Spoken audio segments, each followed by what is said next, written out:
Hello guys, গল্পের শুরুতেই তোমাদের একটি জঙ্গলের সম্পর্কে বলবো, যেটি আমাদের বাড়ির সামনেই অবস্থিত। সেটার নাম হচ্ছে আফ্রিকার জঙ্গল। ইতিমধ্যে আমি সেখানে পৌঁছেই গেছি।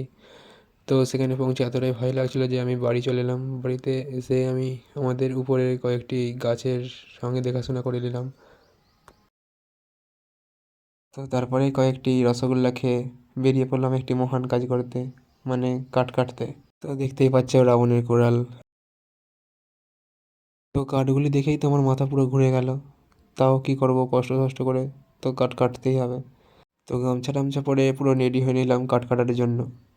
তো দেখতেই পাচ্ছ কি সুন্দর করে কাঠ কাটছি আমি এখন। তো একটা কাঠ কাটতেই আমার যে অবস্থা হয়ে গেছে, তো আমি গামছা টামছা খুলে আমি বাড়িতে চলে এলাম।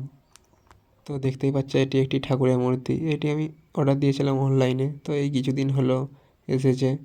তো এই মূর্তিটি দেখতে কেমন লাগছে ও এটি কি ঠাকুরের মূর্তি কমেন্টে বলে যেও। তো আজকের মতো টাটা, বাই বাই।